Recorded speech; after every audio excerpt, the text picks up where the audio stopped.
দেখুন। তো বন্ধুরা, আজ আমি ওভেন চারা মাটির উনুনে স্বাদের আটা দিয়ে বেকারির মতো বিস্কুট তৈরি করে আপনাদেরকে দেখাবো।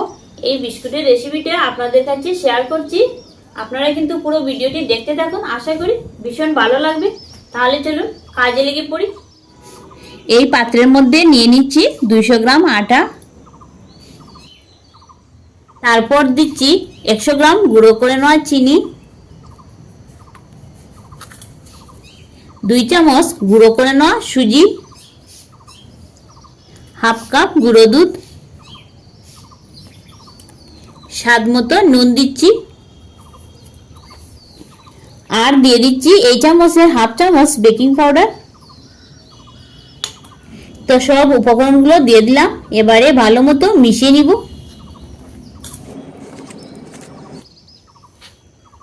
তো সবকিছু ভালো মতো মিশিয়ে নিলাম, মধ্যেখানে কিছুটা জায়গা করে নিচ্ছি।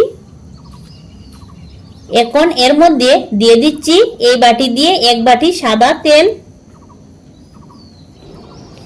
বিস্কুটটি বানাতে জল ব্যবহার করা যাবে না, শুধুমাত্র তেল, ঘি বা ডালডা দিয়ে বানাতে হবে। তো তেলটা দেওয়ার পর হাত দিয়ে চেপে চেপে সফট একটা ডো বানিয়ে নিব। আরো 1 কাপ তেল লাগবে, তাই আমি দিয়ে দিচ্ছি।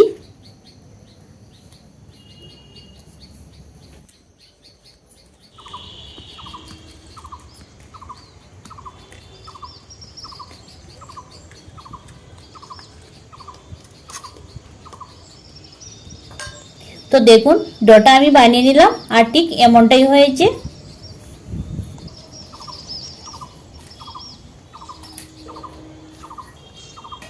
তারপর এরকম একটা স্টিলের থালা নিয়েছি বিস্কুটটি বেক দেওয়ার জন্য। এর মধ্যে খানিকটা সাদা তেল দিয়ে ব্রাশ করে নিব। এবারে এই ডোটার মধ্য থেকে বিস্কুটের জন্য লেচি কেটে নিব।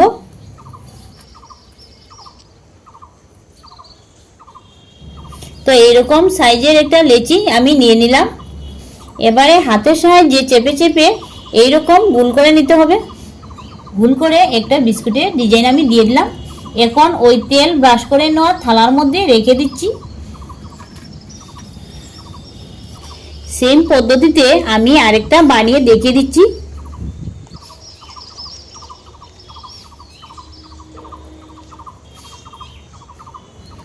কোনো ঝামেলা ছাড়াই কিন্তু খুব সহজেই তৈরি হয়ে যাচ্ছে বিস্কুটটা। এইরকম সাইজের থালার মধ্যে কিন্তু আমি মোট 4টি নিয়ে নিলাম। আর নিয়ে নিলে বিস্কুটটি বেক হতে একটি গায়ে আরেকটি লেগে যাবে, তাই আমি 4 পিস করে বিস্কুটটি বেক দিয়ে দিব। মধ্যেখানে আঙ্গুলের সাহায্যে একটু চাপ দিয়ে নিচ্ছি।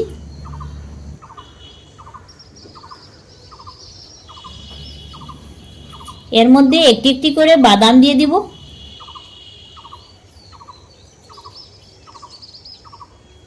তো বিস্কুটটা বেক হওয়ার জন্য একটা পাত্র আমি তৈরি করে নিলাম, আর ঠিক একইভাবে আরেকটি পাত্র আমি তৈরি করে নিব।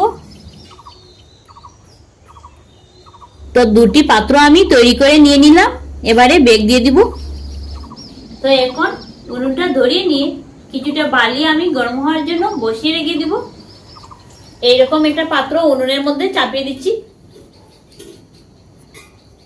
এর মধ্যে কিছুটা বালি দিয়ে দিচ্ছি।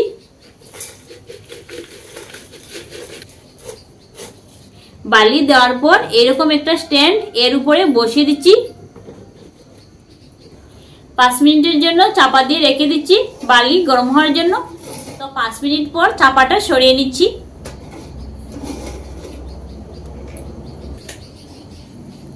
বেক হওয়ার জন্য বিস্কুটের পাত্রটি এর মধ্যে বসিয়ে দিচ্ছি। চাপা দিয়ে রেখে দিচ্ছি। বিস্কুটটি বেক হতে 25 মিনিট সময় লাগবে, আর উনুনের আঁচটা মিডিয়াম টু লো ফ্লেমে রেখে। তো 25 মিনিট পর আমি ফিরে আসছি। তো 25 মিনিট পর এখন আমি চাপাটা সরিয়ে নিব। দেখুন বিস্কুটটি কি সুন্দর হয়েছে, আর ফুলেও অনেকটা বড় হয়েছে। বিস্কুটের পাত্রটি নামিয়ে নিব।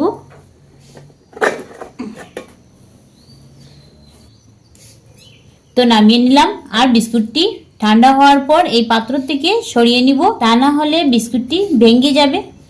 আরেকটি বিস্কুটের পাত্র আমি বেক হওয়ার জন্য বসিয়ে দিচ্ছি।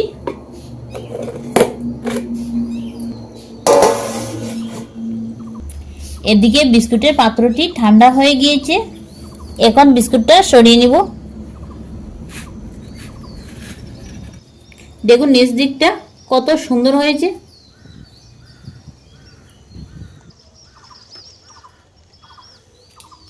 তো এইভাবে সবগুলো বিস্কুট আমি বেক দিয়ে নামিয়ে নিব, তারপর ফিরে আসছি। তো বন্ধুরা, সবগুলো বিস্কুট আমি বেক দিয়ে নামিয়ে নিয়েছি, আর দেখুন কত সুন্দর হয়েছে।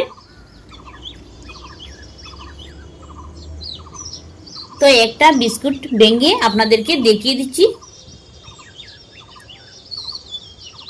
দেখুন বন্ধুরা, বিস্কুটটা কতটুকু খাস্তা হয়েছে আর এত নরম হয়েছে, মুখে দিলেই মিশে যাবে।